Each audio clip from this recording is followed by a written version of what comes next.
Comencemos nuestro estudio basándonos en el texto de Romanos 8, 29 y 30 que dice: Porque a los que antes conoció, también los predestinó, para que fuesen hechos conforme a la imagen de su Hijo, para que Él sea el primogénito de entre muchos hermanos, y a los que predestinó, a estos también los llamó. Y a los que llamó, a estos también justificó, y a los que justificó, a estos también glorificó. Bueno, vamos a extraer de este texto 5 puntos importantes que son los siguientes. Número 1, conoció. Número 2, predestinó. Número 3, llamó. Número 4, justificó. Y número 5, glorificó. Entonces, vamos a comenzar nuestro estudio con el análisis de estos 5 puntos, comenzando con lo que es la palabra conoció. Antes de comenzar este análisis, hay que notar que todas estas palabras están en tiempo pasado, lo que implica que son decisiones que Dios tomó en la eternidad pasada y de hecho, por otro lado, nos revela que es el proceso por el que pasa todo convertido. Entonces, como podemos notar, todo comienza con algo llamado presciencia, o sea, que Dios ya conocía desde la eternidad pasada el futuro o un resultado antes de que éste sucediera, como lo podemos ver en 1 de Pedro capítulo 1 verso 2, refiriéndose a aquellas personas que fueron elegidos para la salvación según el previo conocimiento de Dios, y también podríamos relacionar a estas mismas personas que son salvas como aquellos cuyos nombres están escritos en el libro de la vida desde antes de la fundación del mundo, como lo da a entender Apocalipsis 13:8 y 17:8. Aunque estos dos pasajes se refieren a aquellos cuyos nombres no están escritos en el libro de la vida, por lógica nos da a entender de que sí hay nombres que están escritos en el libro de la vida desde antes de la fundación del mundo. Ahora, si nos vamos al principio, podremos preguntarnos, ¿cuál es la razón por la cual Dios creó al hombre? Pues la respuesta es para estar con él. Así como las plantas fueron creadas para estar en la tierra o los peces para estar en el agua, el hombre fue creado para estar con Dios, o sea, conectados a nuestro lugar de origen. Pero ahora nos surge otra pregunta. ¿Cuál es el propósito para estar con él? Bueno, pues podemos ver que la misma palabra de Dios nos da la respuesta en Isaías 43:7, que dice: Todos los llamados de mi nombre, para gloria mía los he creado, los formé y los hice. Fuimos llamados para darle la gloria a Dios. Y esto aplica tanto en el diseño original como en el objetivo del plan de rescate de hoy en día. Ahora, si asociamos esta verdad con lo que dice que nos conoció para predestinarnos, para darle la gloria, entonces aquí surge una pregunta. ¿Qué parte de nosotros Dios conoce que es la que a Él le interesa? Pues ni más ni menos que nuestra voluntad para creerle primeramente, para adorarle y darle la gloria, cosa que solamente los salvos pueden hacer. Entonces, la conclusión de estas dos verdades sería que Dios conocía antes de la fundación del mundo quiénes iban a ser salvos y quiénes no iban a ser salvos, como Jesús también lo da a entender en el Evangelio de Juan, capítulo 6, verso 64, que dice: Porque Jesús sabía desde el principio quiénes eran los que no creían y quién le había de entregar, lo que nos muestra de manera inferencial que también conoce a los que sí van a creer. Entonces, aquí es donde ya aplica el segundo punto del proceso para la salvación, que es la predestinación. Pero ahora surgen varias preguntas, como por ejemplo, ¿cómo puede alguien ser salvo y glorificar a Dios si todos los hombres están bajo el problema fundamental, separados de su Creador, esclavos del pecado, gobernados por Satanás? Pues Dios, en su infinita sabiduría, hizo algo que no solamente solucionó el problema fundamental, sino que al mismo tiempo este instrumento puede separar a los que van a ser salvos y a los que no, y posteriormente conformarlos a la imagen de Cristo. Este instrumento que Dios diseñó, con el cual separaría a aquellos salvos de los que no son salvos, no fue su imposición selectiva, sino el Evangelio. El Evangelio es el centro del plan de rescate, es la columna vertebral de la Biblia. Tan es así que en Génesis 3:15 Dios le dio a la primer pareja el protoevangelio inmediatamente después de la caída, y el fin del mundo está condicionado a la predicación del evangelio a todas las naciones, como lo expresa Jesús en Mateo 24:14. Entonces, el evangelio es el fundamento y el poderoso método para la salvación, que no solamente tiene el poder capaz de solucionar el problema fundamental, sino también para separar a los que van a ser salvos de los perdidos, simplemente por el hecho de creer, sin importar raza o cultura, como lo expresa Romanos capítulo 1, verso 16. Porque no me avergüenzo del Evangelio, porque es poder de Dios para salvación a todo aquel que cree, al judío primeramente y también al griego. Es importante notar que al final de este verso se da a entender que para Dios hay dos tipos de personas, los judíos y los no judíos, mejor conocidos en la Biblia como los gentiles. Ahora, como evangelistas, es de suma importancia saber y entender que la Biblia nos muestra dos maneras de presentar el Evangelio a estos dos grupos de personas, pero ese es otro tema que veremos en otro video. Recordemos que después de la caída, el hombre quedó muerto espiritualmente. Sin embargo, quedó vivo en su alma, o sea, su mente. Y es ahí donde residen dos herramientas innatas en el ser humano, que son su conciencia y su razonamiento. Aunque tocado por el pecado, corrompido y sin ninguna posibilidad de conocer a Dios y mucho menos de salvarse a sí mismo, pero su alma está viva.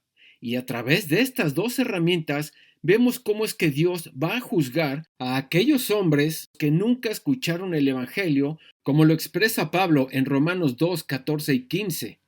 Entonces, el Evangelio tiene el poder de Dios, capaz de tocar el razonamiento del hombre para despertar su conciencia, su culpabilidad y así producir arrepentimiento, fe y su posterior conversión. ¿Para quiénes? Para todo aquel que cree. El primer requisito para la salvación. Más adelante vamos a estudiar el proceso y nos va a quedar más claro. Cuando decimos que la fe viene de Dios, esto es porque el Evangelio, que es diseño de Dios, despierta en el ser humano una convicción que se traduce en fe, después de haber pensado, razonado, meditado lo que escuchó. Y por supuesto que esto no implica que el ser humano esté aportando algo para su salvación, porque todo esto proviene como fruto de la predicación del Evangelio, que es un plan 100% diseñado y ejecutado por Dios. De hecho, podríamos decir que el Padre es el diseñador de la salvación, que el Hijo es el ejecutor de la salvación y que el Espíritu Santo nos convence de necesitar esa salvación, precisamente cuando escuchamos el Evangelio. Si nosotros analizamos el versículo 17 de Romanos 1, podemos ver una frase muy importante que se conecta íntimamente con la definición del Evangelio como la justicia de Dios. Mas el justo por la fe vivirá. Este verso tomado de Habacuc 2:4 del Antiguo Testamento nos da evidencia que tanto en el Antiguo Testamento como en el Nuevo Testamento la salvación no es por ser elegido, sino por la justicia adquirida por fe. De hecho, en el Antiguo Testamento a las personas que fueron salvas no se le llamaban ni salvos, ni cristianos, ni creyentes. A veces se les llama santos y casi siempre se refiere a ellos como justos. Por otro lado, no vemos una evidencia clara que se refiera a ellos como predestinados.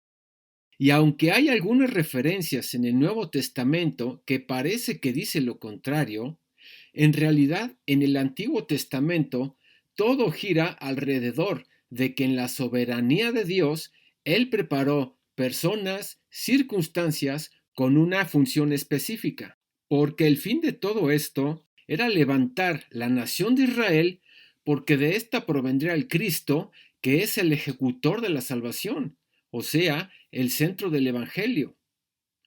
Vamos a ver algunos ejemplos de cómo es que Dios preparaba circunstancias a personas con una función específica. Por ejemplo, vamos a Éxodo capítulo 17 del 3 al 5, que dice: Yo endureceré el corazón de Faraón, ahí está la persona, multiplicaré en la tierra de Egipto mis señales y mis maravillas, ahí están las circunstancias, y Faraón no os oirá. Mas yo pondré mi mano sobre Egipto y sacaré a mis ejércitos, mi pueblo, los hijos de Israel, de la tierra de Egipto con grandes juicios. Ahí estamos viendo nuevamente circunstancias. Ahora vamos a ver cuál es la función o el propósito por el cual Dios usó a esta persona, en este caso Faraón, y por qué todas estas circunstancias catastróficas. Dice el verso 5: y sabrán los egipcios que yo soy Jehová. Aquí estamos viendo el propósito de todo esto, o la función. Todo esto fue para darse a conocer, para que Faraón y los egipcios supieran que el Dios de los hebreos, que ellos habían esclavizado, es el único Dios verdadero. Y seguro que uno que otro egipcio, después de pensar, meditar y razonar lo que había sucedido, se fueron con los hebreos al desierto para conocer a ese Dios invisible y seguirle. Por supuesto, renunciando así a sus dioses. Ahora, hay que notar que Dios endureció el corazón de Faraón a través de las circunstancias, a través de las plagas. Dios conocía que Faraón nunca aceptaría al Dios hebreo por su arrogancia y su soberbia, no porque no sea elegido. Entonces Dios sacó a los hebreos de Egipto con la función de restaurar el pacto para formar la nación de Israel, para levantar una línea de profetas, sacerdotes y reyes, para así formar los referentes que anunciarían al Cristo. Podemos ver otros dos ejemplos en el libro de Jeremías, capítulo 1, versos 4 y 5, que dicen: Vino pues palabra de Jehová a mí, ahí está la persona, diciendo: antes que te formase en el vientre, te conocí. Por cierto, un paréntesis.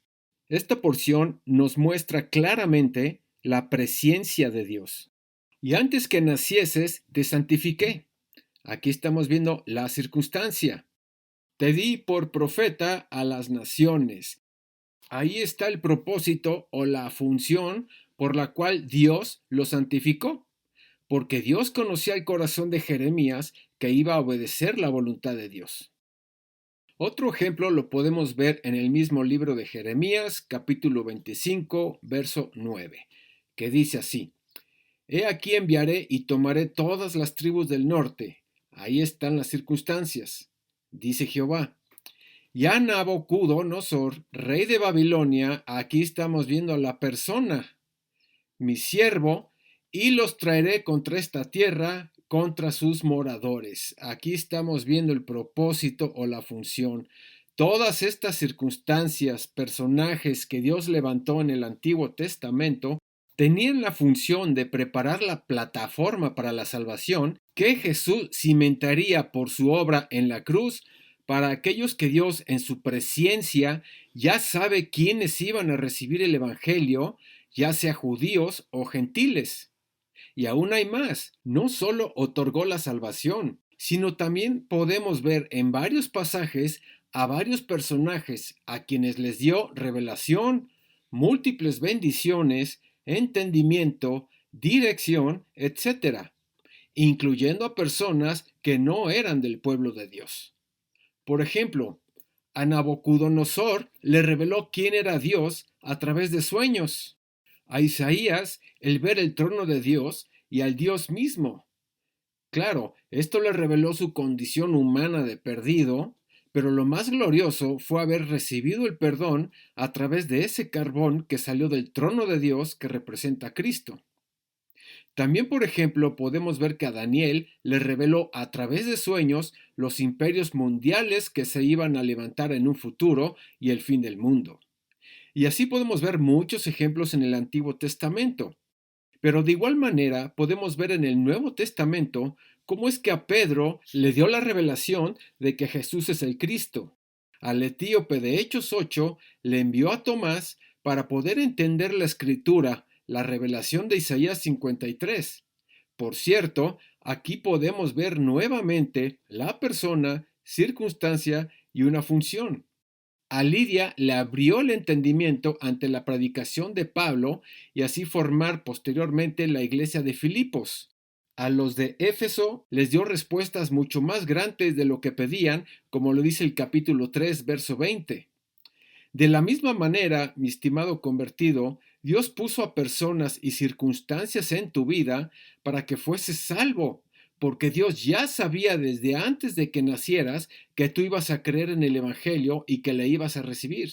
En otras palabras, fuiste predestinado para conocerle y posteriormente ser transformado a la imagen de Cristo. Y para ese proceso, Dios te ha enviado el Espíritu Santo para guiarte a toda verdad.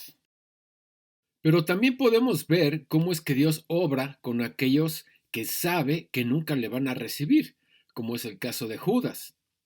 Y por consecuencia los entrega para la perdición, como lo dijo Jesús en Juan 17:12. Entonces, vamos a ver algunos ejemplos de cómo Dios obra con aquellos que sabe que no van a recibir el Evangelio.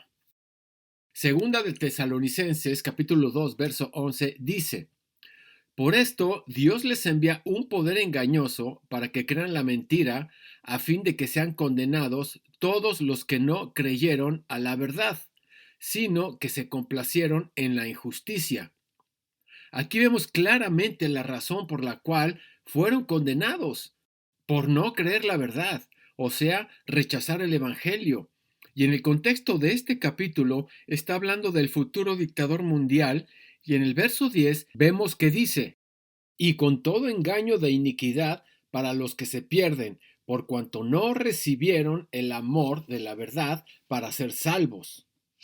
Lo mismo podemos ver en la carta a los Romanos, en el capítulo 1, versos 24, 26 y 28, como ven en pantalla, en el cual Dios los entregó a la inmundicia, Dios los entregó a pasiones vergonzosas, Dios los entregó a una mente reprobada.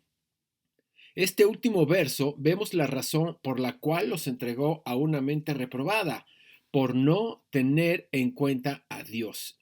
Nuevamente vemos que no dice por no ser elegidos. Ahora bien, se podría argumentar de que ellos no aprobaron tener en cuenta a Dios porque no son elegidos, porque Dios así lo determinó.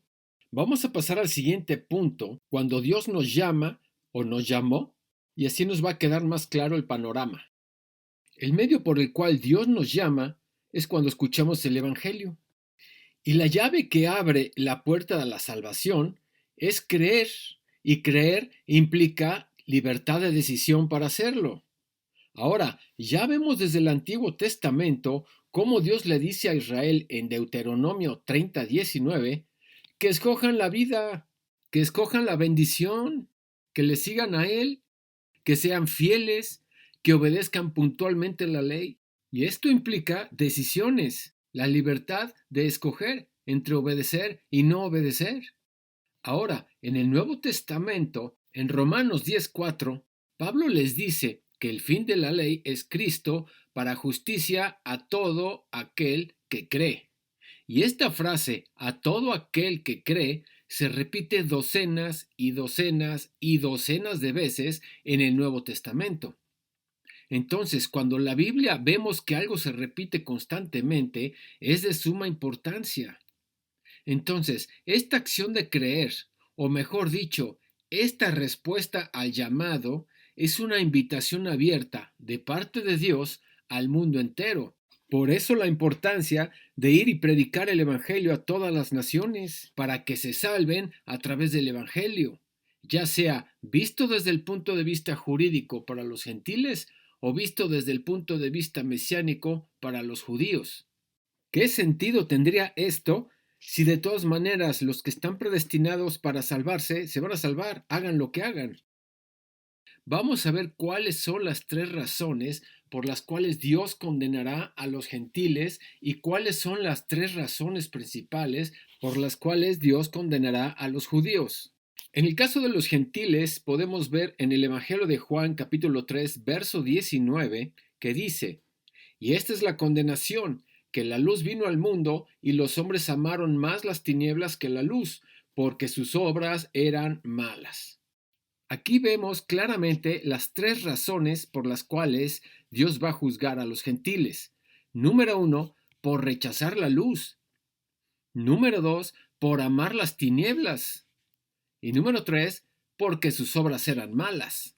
Vemos nuevamente decisiones. Y por eso, en el juicio ante el gran trono blanco, en Apocalipsis 20, versículo 12, podemos ver que los muertos van a ser juzgados por las cosas que están escritas en los libros según sus obras, o sea, según las decisiones que tomaron. Ahora vamos a ver las tres razones por las cuales Dios va a condenar a los judíos inconversos, lógicamente, y nos vamos a sorprender de algo. Acompáñenme al Evangelio de Juan, capítulo 5, versos 31 al 40, y dice: si yo doy testimonio acerca de mí mismo, mi testimonio no es verdadero. ¿Por qué es esto? Porque la ley decía que para que un testimonio sea verdadero tenía que haber testigos. Entonces, Jesús aclara: otro es el que da testimonio acerca de mí. Sé que el testimonio que da de mí es verdadero. ¿A quién se está refiriendo? ¿Quién es ese otro? Bueno, pues se trata ni más ni menos que de Juan el Bautista, como lo podemos ver a continuación. Vosotros enviasteis mensajeros a Juan y él dio testimonio de la verdad. Jesús obviamente se refiere al momento en que Juan el Bautista presentó a la audiencia judía que Jesús era el Cordero de Dios que venía a quitar el pecado del mundo. Pero a continuación, vean lo que dice: pero yo no recibo testimonio de hombre alguno, mas digo esto para que vosotros seáis salvos. La Nueva Traducción Viviente lo dice así: por supuesto no necesito testigos humanos, pero digo estas cosas para que ustedes sean salvos. Hay que notar que en el contexto de este pasaje, Jesús le está hablando a judíos que lo querían matar.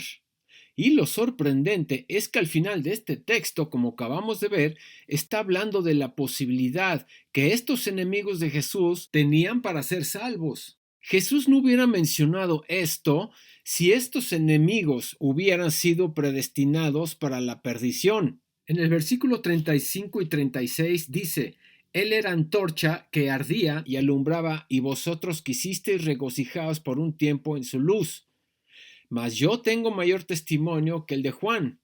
En otras palabras, por si el testimonio de Juan no era suficiente, Jesús dice lo siguiente: porque las obras que el Padre me dio para que cumpliese, las mismas obras que yo hago, dan testimonio de mí que el Padre me ha enviado.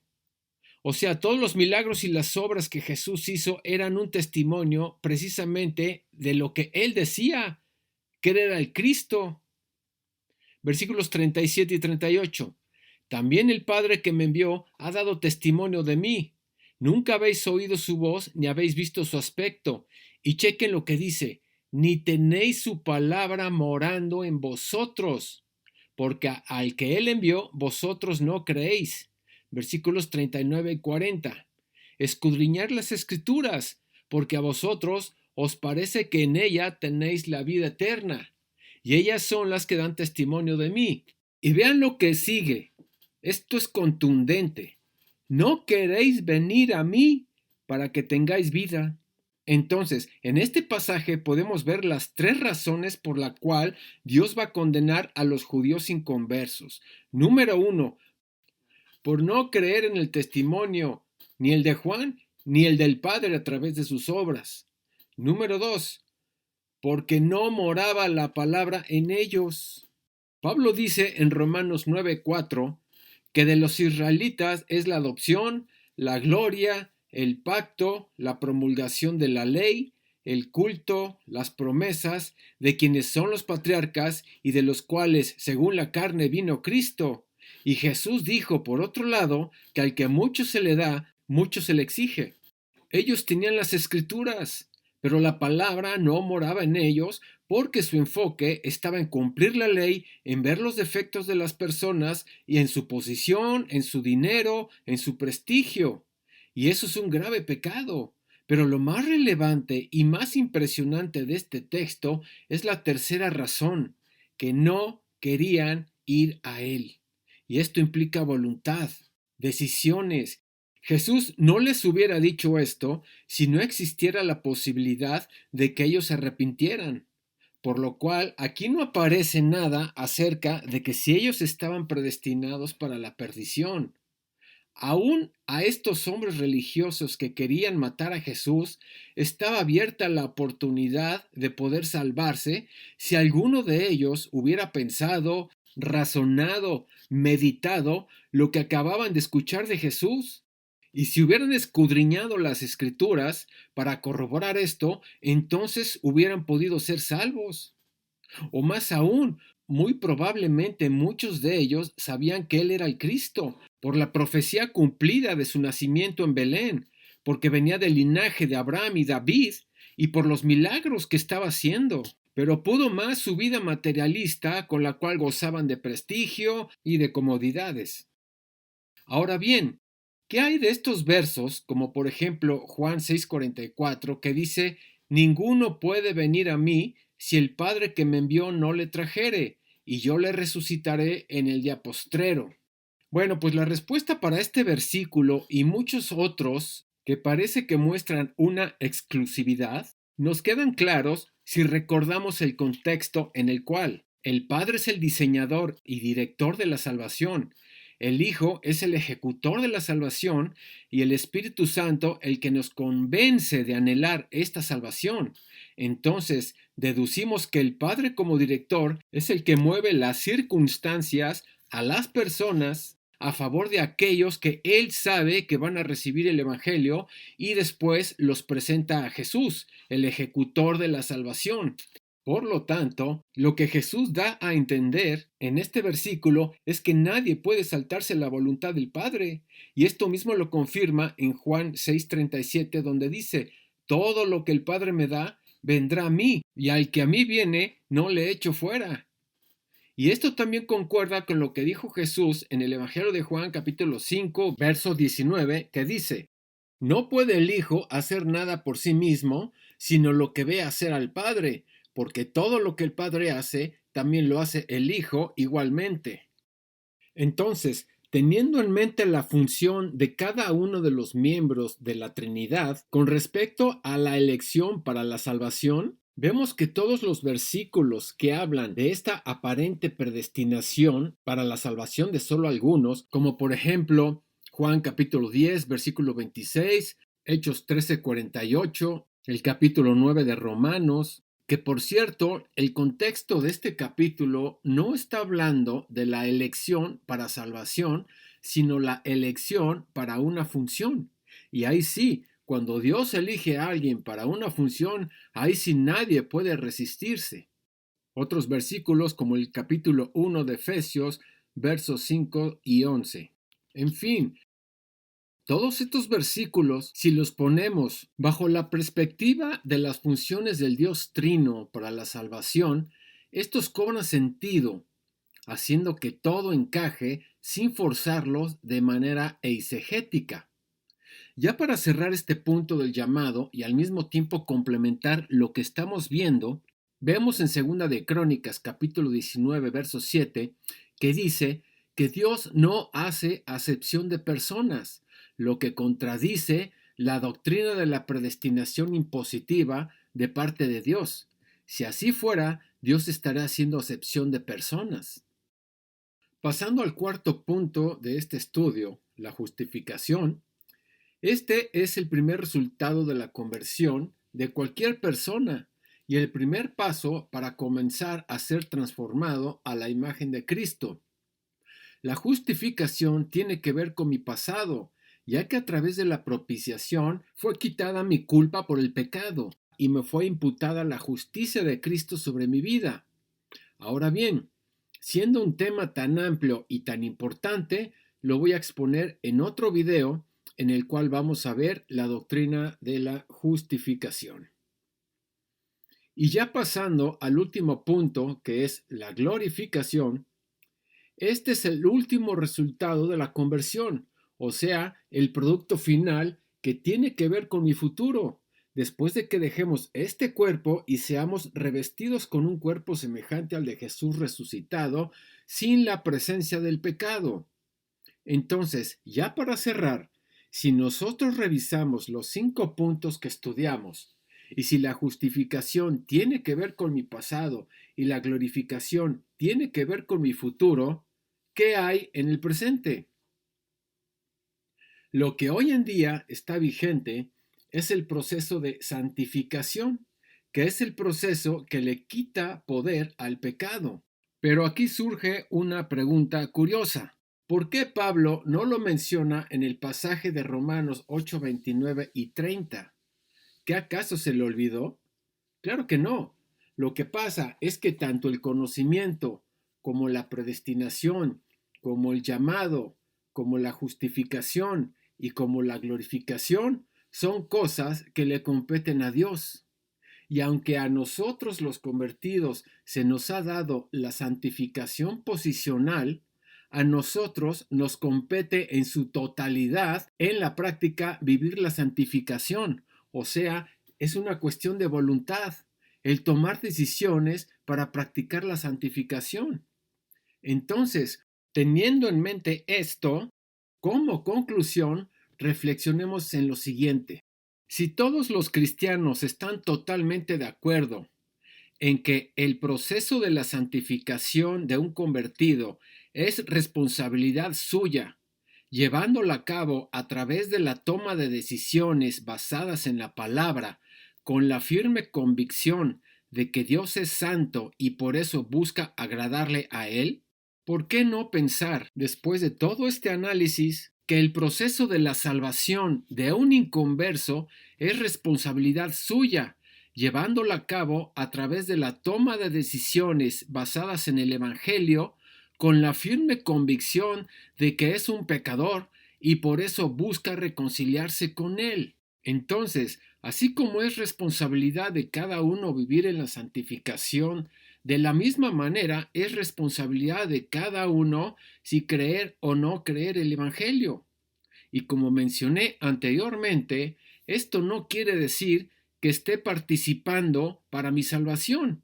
Al contrario, más bien es una confirmación de que efectivamente al darme cuenta de mi estado aborrecible a los ojos de Dios, destinado a la cárcel eterna, y que ese Dios trino haya diseñado y nos haya dado el Evangelio para salir de esta condenación, a diferencia de los ángeles caídos que menciona segunda de Pedro 2:4, que no tuvieron ninguna oportunidad de salvación, entonces confirmamos contundentemente que por gracia somos salvos.